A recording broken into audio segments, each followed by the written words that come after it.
When tragedy strikes in an American city with a disastrous hotel fire, we are shocked and horrified. Before this blaze was extinguished, 52 people had lost their lives. Among the dead were Alfred Hilton, pianist. Audiences lost the inspiration and pleasure that a fine musician can give. John Bright, machinist. Industry lost the productive power of a skilled workman. Jane Edwards, housewife. A family lost a mother's care and affection.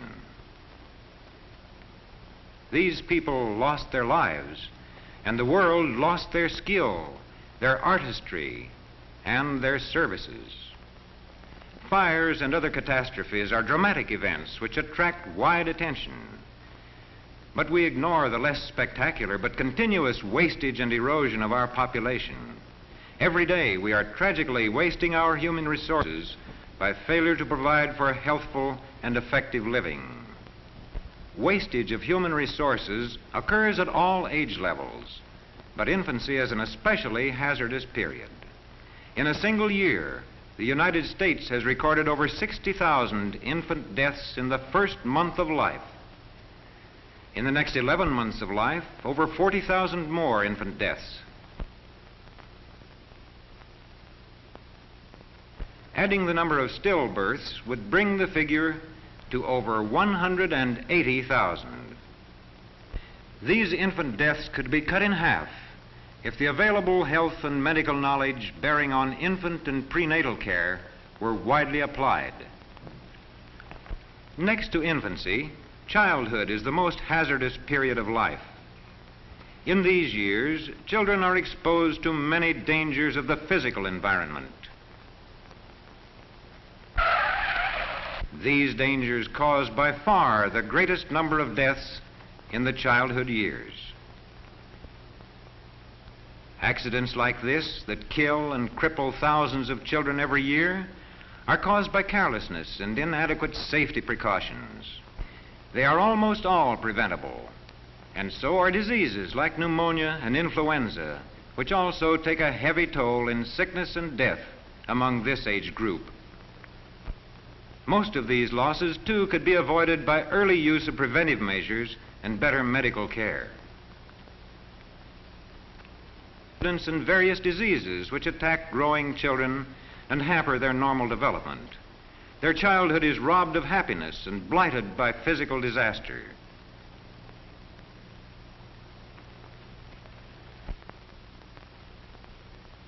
Even though children may escape accident or disease, they may be neglected, maltreated, or subjected to conditions that stunt their bodies and warp their personalities.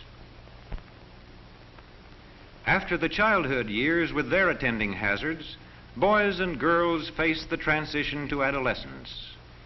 This is a period of rapid physical growth and social adjustment. It is also an important time for education for citizenship, for family life, and for useful and personally satisfying work.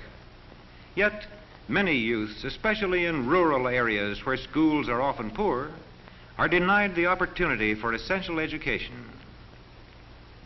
In cities, they leave school for dead-end jobs that allow for little mental and vocational growth. They fail to get the training necessary for more productive work. Many spend their time in unhealthy surroundings that foster juvenile delinquency, especially among those who have had an unhappy childhood. This is an inexcusable waste of our most valuable resource. That might do it. The records of our juvenile courts all plainly show how widespread is this tragic waste of youth. This wastage could be prevented by more adequate provision for the basic needs of youth. Just as there are many hazards to mental and social development of youth, there are also many hazards to their health. These hazards often go unrecognized even by youth itself. At this time, energy is expended in a variety of sports and social activities. But in spite of youthful and vitality, they already have hidden handicaps, heart ailments, for example. Far too many youths do not receive adequate medical care and health supervision. The neglect of health in childhood and youth was in a large measure responsible for the conditions revealed by selective service examinations for World War II. About 2/3 of our available manpower of military age were fit to fight.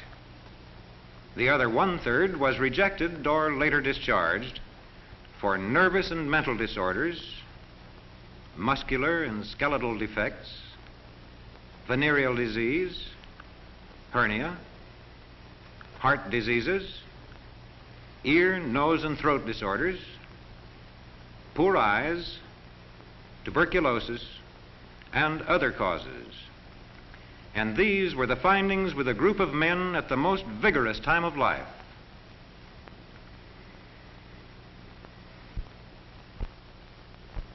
The middle years of life should be the most productive years, on farm, in mill and factory. Yet many are not at work because of accidents, illness, and occupational disease. Millions of productive hours are lost, reducing income for workers and their families, and reducing production for society. Many are unable to work because of chronic illnesses, such as tuberculosis, which blights so many adult lives at their most productive period. Many chronic illnesses of this type come from housing, poverty, and lack of health care and protection.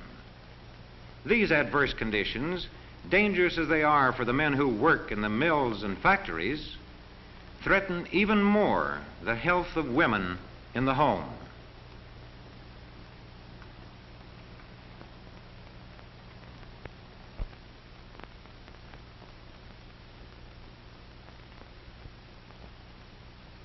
Medical science has greatly reduced the dangers to mothers, but wider application of medical knowledge on prenatal and obstetrical care is necessary if we are to give adequate protection to all our families.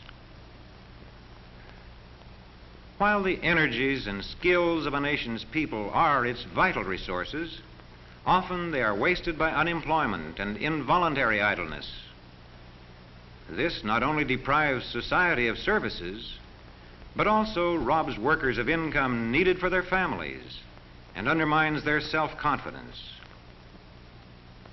Further wastage of skills and energies takes place in old age. In these years, too, the continuing wastes of life and vitality present a serious problem. Many old people are victims of accidents that cripple or chronic diseases that bring handicaps, impairments, and unhappiness. Still others vainly seek work because of their need for an income and their desire to be useful. With no work to do and no recognized place or real interest in living, the aged often spend their last years in bitterness and unhappiness. Many men and women at all ages are confined in institutions, in reformatories, and in prisons. In these ways, too, a large part of our population is being wasted.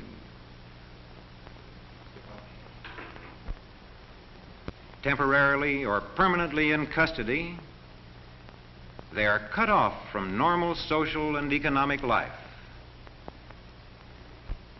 Others are in institutions for mental defectives and in state hospitals for mental disorders. The number of such cases is increasing, and we must add to these drug addicts who waste their own powers and the resources of society. Finally, there is war, the most tragic waste of all. 20 million killed by war from 1941 to 1945.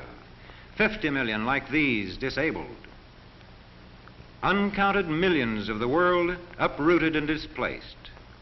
This wastage of the world's human resources by war need not occur again.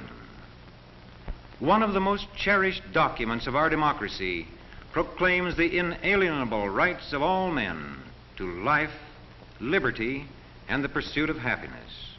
What a challenge to every one of us